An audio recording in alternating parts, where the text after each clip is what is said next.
Abraham Lincoln एक ship है, उसी के टाइप के 1-2 शिप और आपके पास होंगे जो डिप्लॉयड नहीं है, प्लान्ड, यानी एक साथ नहीं, इन अ स्टैगर्ड मैनर। क्रू का टर्न अराउंड नहीं कर सकते थे? क्या दिमाग लगा के लड़ रहे हो और बोल रहे हो कि हम सुपर पावर हैं, हम लड़ने आए हैं? Basics. Because aircraft carrier ships में जब बैठते हैं, आप रहे हो, बहुत रिस्ट्रिक्टेड स्पेस होता है, बहुत रिस्ट्रिक्टेड स्पेस होती है, मेंटल प्रेशर बहुत आता है। स्पेशली जो रैंक्स होती हैं, तो रैंक्स की तो बहुत ही ज्यादा रिस्ट्रिक्टेड स्पेस होती है। उनके लिए जगह तो बहुत कम होता है, बंक बेड इतने छोटे छोटे होते हैं, एक के ऊपर एक 3-4 लगे होते हैं, स्पेस की रिस्ट्रिक्शन होता है।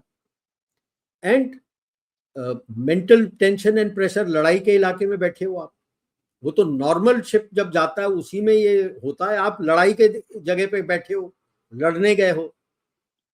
Imagine the mental tension and pressure. आप इन्हें कितने, इसके तो क्लोज टू 295 300 डेज आपने डिप्लॉय करके रखा हुआ है इसको। क्या आपके प्लानिंग नहीं है कि स्टैगर्ड माइनर में मैं क्रू टर्न अराउंड कर दूंगा?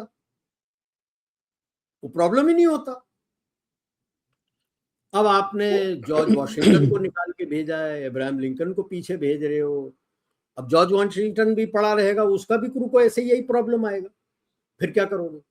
अरे लिमोआ मेरे साथ साइन किया है यार, दाना पानी तो मांग लेते, दे देते हम। क्या इतने इतने पैसे के वांदे हैं कि आप मेरे को पैसे नहीं दे सकते? क्या बात कर रहे हो यार, सुपर पावर हो। अरे देयर इज सम डिस्कनेक्ट। अरे इतने सारे बेसेस हैं, वही भेज देते हैं, कुछ दिनों जिबूती भेज देते, फिर कभी मॉरिशस भेज देते, को नहीं भेजना है, आप क्रू को तो टर्न अराउंड कर सकते थे, जिबूती से खाना मंगा लेते। क्या डीगो गार्शिया से खाना नहीं आ सकता? That's a major victualling base for you. Yes. और उससे नजदीक आना है तो मैं हूं, भारत के साथ किया हुआ है, भारत तो भेज देता। मैंने I am amazed eight how. ठीक है, आई अंडरस्टैंड कि शुरू में आप गए थे, आपने सोचा था 10-15 दिन में हो जाएगा, ठीक है, दैट्स ओके। अब फौज में सब सिखाते हैं that the plan never survives the first contact. अगर आप सोच रहे हो कि मैंने प्लान किया थी ABCD, माफ करना, ए चल जाएगा, उसके बाद BCD नहीं होगा, आपको EFG या XYZ करना पड़ेगा, क्योंकि दुश्मन, आप सोच रहे हो कि दुश्मन ये करेगा, दुश्मन क्या करेगा आपको तब पता लगता है जब पहला कांटेक्ट होता है, और उसके मुताबिक फिर आपको रिस्पॉन्ड करना पड़ता है जो दुश्मन ना सोचे, ताकि वो भी उस चक्रव्यूह में फंसे कि अब मैंने क्या करना, ये तो मैंने सोचा नहीं था। ठीक है, 1 महीना हो गया, उसके बाद आप प्लान नहीं कर सकते थे?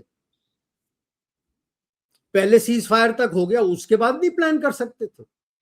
अब 2 एयरक्राफ्ट कैरियर में आपको दिक्कत आया, where is indicating of lack of manpower planning and lack of leadership. Gerald Ford में आग लगी, and there were incidents on Gerald Ford. आपको लेके जाना पड़ा टू क्रीट, एंड उसके बाद फिर क्रीट में नहीं कर पाए तो you took it to Croatia. अब दूसरा आपका अब्राहम लिंकन में है। भाई साहब, something is wrong somewhere, there is disconnect. तो बाकी वाले क्या हो गए सारे? बहुत सारे हैं इनके पास तो, अभी तो काफी हो रहा है। देखो अभी न्यूज आ रहा है कि साउथ चाइना सी में, सदर्न सी में, वहां पे इनका एक लेटेस्ट, वो कौन सा बुर्ग क्लास लेटेस्ट डिस्ट्रॉयर था, 4 दिन डिफेक्ट हो गया, बिजली नहीं थी, it was left stranded. It took them 4 days to identify, repair and get it afloat, and not one, there were incidents on 2 destroyers. Onboard generators होते हैं, उससे आती है, उसमें तो क्या होता है, तो सब खत्म, वो पूरा बिजली का सब कुछ खत्म हो गया, डिफंक्ट हो गया। It took them a lot of time. यहाँ पे भी इनका जो ये लेटेस्ट एयरक्राफ्ट कैरियर है ना, जेराल्ड फोर्ड, जो, and I think Abraham Lincoln also, they use the electromagnetic launch system. emails. They are finding it a problem. See, एक तो एडवांटेज इलेक्ट्रोमैग्नेटिक लॉन्च सिस्टम का ये है कि एक सिस्टम है, आप हल्के से हल्का से हेवीएस्ट जहाज उसी में आप कैलिब्रेट करके लॉन्च करके निकल जाएगा। बाकी सब सिस्टम में एक ही ताकत होता है जो आप मीडियम लेवल पे रखते हो। तो अभी जैसे ईमॉल्स वाले एयरक्राफ्ट कैरियर से मैं अपना जो अनमैन्ड एरियल व्हीकल होता है, यूएवी होता है, हेरॉन और ये सब, उसको भी लॉन्च कर सकता हूँ। And I can launch the heaviest transport aircraft also. But when you shift to normal catapult launch or you go to your steam launch, उसमें ये कंट्रोल नहीं होता है। तो उसमें मैं ये हल्के पुल्के जैसे ये हेरॉन शेरॉन है, मैं लॉन्च नहीं कर सकता। उसका पूरा नीचे का कैरियर जो पहिए वही है वहीं पे रह जाएंगे नीचे ही लॉन्च नहीं कर सकता, टूट जाएगा फ्रेम। बट ईमॉल्स का ये प्रॉब्लम है, very heavily into electronics and digital control. अच्छा, वो पावर जाता है, पूरा लॉन्च हो जाता है बिकॉज ऑफ एक न्यूक्लियर रिएक्टर, फट से पावर जनता है and you launch again. So on paper you can launch anything from 150 to 200 plus aircraft sorties you can do. The sortie generation rate is 150 to 200. But एक और term होता है, sir को समझ में आ जाएगा, which we call it in repair and maintenance, is mean time between failures. एक फेलियर से दूसरे फेलियर के बीच में कितना समय लगना चाहिए। The stated rate has been 5000 launches, कि 5000 लॉन्च के बाद आपका एक फेलियर होगा। तो अगर मैं 200 भी लेता हूं कि मैं एक दिन में लॉन्च करता हूं, 5000 लॉन्च तो मतलब 25 दिन के बाद मेरे फेलियर होगा।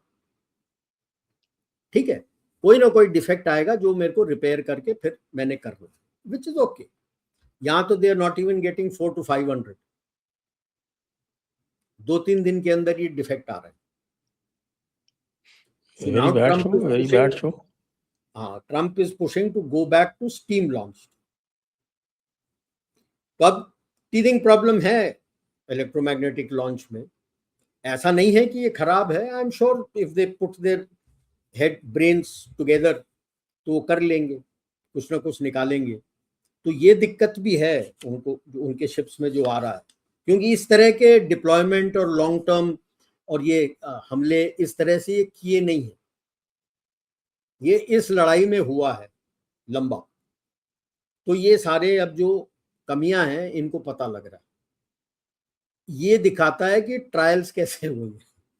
हमारे यहाँ अगर कोई इक्विपमेंट आया, आपने बोल दिया लेट अस से एक टैंक आया, टैंक मैन हूं तो मैं टैंक का लेता हूं, आप बोलते हो मेरे को कि 20,000 किलोमीटर के बाद डिफेक्ट होना है। भाई साहब 20,000 किलोमीटर में चलाऊंगा पहले ट्रायल में देखने के लिए कि ये डिफेक्ट आपने जो बोला है कि 20,000 के बाद आता है कि कितने के बाद आता है। ठीक है, इन्होंने तो किया ही नहीं होगा, जो बोल दिया थोड़ा बहुत किया और मान लिया एक्स्ट्रापोलेट करके।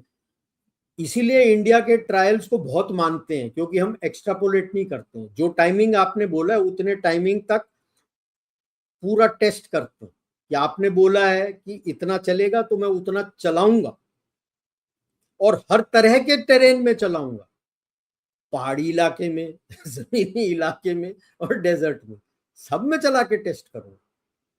तब जाके इक्विपमेंट हमारा फील्ड होता है कि हाँ जो इनने बोला है वो सही है।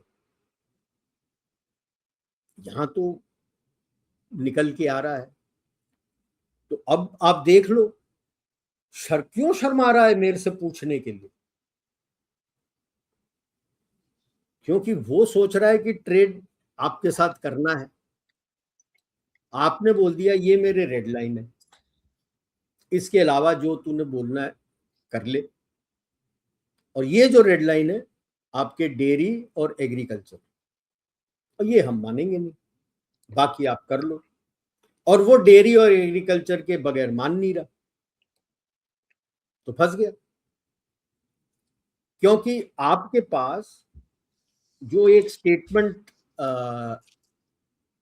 सिंगापुर के एक्स प्राइम मिनिस्टर पिछले जुलाई ने उन्होंने दिया था, अभी सीनियर मिनिस्टर है, Lee Hsien Loong, Lee Kuan Yew के बेटे, उन्होंने बोला था world -1 and then he elaborated that USA has to understand that the world can live without USA. कहता यूएसए आने के पहले तो हम जी रहे थे।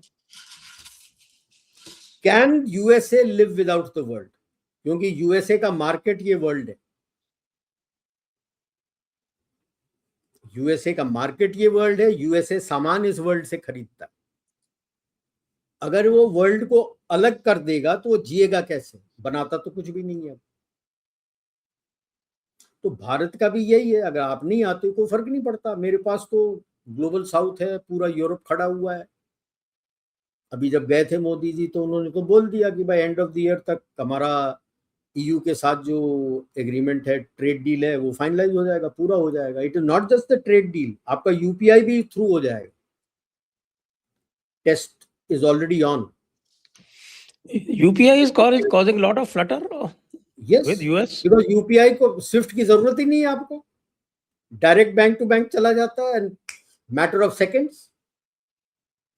स्विफ्ट के थ्रू करोगे तो आपको 5 वर्किंग डे चाहिए, और वो अपना कट लेता है, वो अलग उनके फेडरल बैंक। इधर तो कुछ नहीं है, आपका बैंक मेरा बैंक आपका बैंक, ठक ठक 1 मिनट के अंदर इट्स थ्रू। फ्रांस तो is already taken on. Middle east में तो I know of is UAE and Qatar have already joined in. Thailand, Singapore, तो ये तो हमारे साथ फाउंडर मेंबर्स रहे हैं। ये बैंक ऑफ इंटरनेशनल सेटलमेंट का प्रोजेक्ट नेक्सस है, वही ब्रिक्स में आ रहा है ना sir, digital people's interface, public interface, वो पेमेंट इंटरफेस भी आ रहा है, बिकॉज इकोनॉमिक एंगल भी है उसमें। सो तभी रूबियो भाग के आ रहा है वापस। हाँ सर, अब क्यों नहीं आएगा? Because you have put your relations with him in a Limbo. ठीक है, तुम नहीं कर रहे हो तो नॉट रिक्वायर्ड। आप वो आपको जनरल इलेक्ट्रिक के इंजन्स में रोक रहा था, तो आप साफरान के साथ डील है आपका। रोल्स रॉयस आपके सामने आके लेट गया है। रशिया आपको सारे उनके लेटेस्ट जो इंजन है वो देने को तैयार है। आपका कावेरी अलग से चल रहा है। सो नाउ सडनली अभी थोड़ा समझ आ रहा है उनको कि यार भारत नहीं है तो हम कहां जाएंगे। And this is that statement जो ली सिंग लूंग ने बहुत सही कहा था कि यूएस ने डिसाइड करना है अकेले रहना है या संसार के साथ रहना है। और आज के तारीख में जो इतना इंटरडिपेंडेंसी है, अभी आप देख लो कनाडा के साथ उसकी लड़ाई चल रही है। अब बेसिक लड़ाई किस चीज के ऊपर है? जो हेवी ट्रक्स हैं, जैसे फोर्ड ने, क्योंकि उस फोर्ड का काफी छोटा मोटा सामान जो ऑटोमोटिव सामान है दूसरे देशों से आता है, भारत से भी जाता है, यूरोप से भी जाता है, उन सब पे आपने टैरिफ डाल दिया है। To avoid tariff he shifted his heavy truck plant into Canada. Canada में टैरिफ नहीं है तो उसको सस्ता पड़ेगा, बट यूएस उस पर टैरिफ डाल रहा है। जो ऑटोमोटिव इंडस्ट्री पे उसने एक्सेप्ट कर लिया था कनाडा के साथ कि ऑटोमोटिव इंडस्ट्री पे मैं 15% रखूंगा, सो दे वर हैप्पी। बट जब एग्रीमेंट के लिए आए तो उसमें मीडियम एंड हैवी ट्रक्स को उसने डिलीट कर दिया। The wording changed from automotive industry to automotive industry less medium and heavy trucks. तो डील फ्लॉप हो गया। अब he has to realize, देखो 5-7 दशक हो गए हैं, 5 दशक से ऊपर हो गए हैं, इन्होंने अपने टोटल जो इंडस्ट्रियल कैपेसिटी मैक्सिमम जो था small and medium level technology के लिए, स्मॉल तो नहीं, लो एंड मीडियम टेक्नोलॉजी का आउटसोर्स कर रखा है। आप तो बनाते नहीं हो, सारा आउटसोर्स हो चुका है। अब किसको टैरिफ कर दो? जितना ज्यादा आप ये ऑटोमोटिव इंडस्ट्री को टैरिफ करोगे, आपके खुद के cars with in USA will become expensive. ये समझ नहीं आ रहा, और ये तड़प इसलिए है because they have got caught, they are getting caught in a debt trap. और ये मैं जनवरी से बोल रहा हूं। It is actually I would say treasury bond debt trap. Debt तो इनका अब एक्सेप्ट कर रहे हैं, मैं तो जनवरी से कह रहा हूं कि आपके 41-42 ट्रिलियन डॉलर हो चुके हैं। Last week only they have started accepting कि इनका 40 ट्रिलियन से ऊपर चला गया। पिछले साल 36-37 ट्रिलियन था, एंड पर ईयर इन्हीं के इकोनॉमिस्ट कहते थे कि पर ईयर वो पिछले साल में 5 ट्रिलियन ऐड कर, यानी every between 71 to 75 days 1 trillion add हो रहा है, एक साल में 5 ट्रिलियन। तो 36-37 से 5 ऐड कर लो, 41-42, they have said over 40 trillion, तो वो तो ऐड हो गया। सिंस जनवरी कोई कंट्री इनका ट्रेजरी बॉन्ड खरीद नहीं रहा है, ये अब जाके एक्सेप्ट कर रहे हैं कि no country is buying the treasury bond. Rate तो बढ़ते चले जा रहे हैं इनके। तो अब ट्रेजरी बॉन्ड कोई नहीं खरीद रहा। Constitutionally the 5 federal banks are obligated to buy whatever is remaining after the auction. Auction में कोई खरीद नहीं रहा है तो ये खरीद रहे हैं। अब ये 10 से 20 से 30 साल खरीद ही नहीं रहे, ये खरीद रहे हैं 42 to 180 डेज, उतने में ही खरीद रहे हैं। इस साल, पिछले साल इन्होंने बोला था कि this year 2026 12 trillion worth of treasury bonds are maturing. That's the value, including the interest rate, सब मिला के 12 ट्रिलियन डॉलर का इनको पैसे निकालने। अगर मैं ऑप्टिमिस्टिकली भी कह दूं, छोटे मोटे कंट्री से लड़ झगड़ के जिस तरह से करके ये रोल ओवर करवा देते हैं, 1/4 of 12 ट्रिलियन is 3 ट्रिलियन। आपको इंटरेस्ट पेमेंट ही आपका 1.5 ट्रिलियन टच कर रहा है, ये 3 ट्रिलियन कहां से लाएगा? तो यही तड़प है। जब सबसे बात करते हैं ना, वो कहते हैं, स्टेटमेंट्स आ रहे थे कि $5 बिलियन आप इन्वेस्ट करो, हम बोलेंगे कहां जाना है। Then the famous statement by Bessent, all countries are hold their forex in dollars, so that is belongs to USA, and we will decide where, how you can use the forex. All this type of wild statements, वो इसीलिए कि भाई आप अपना debt जो था, you are selling it to the others through treasury bonds, और जैसे ही बाइडेन ने वेपनाइज कर दिया डॉलर को एंड बॉन्ड्स को, तो सब डर गए हैं, कोई ट्रेजरी बॉन्ड ले नहीं रहा है, and they are dumping the bond to buy gold जब भी मार्केट में आता है। That is the background to the gold and silver prices going up. Gold ले रहा है, सिल्वर ले रहा है, आपके पास रख रहा है, ठीक है। तो अब आप कैसे जियोगे, कहां से पैसे लाओगे?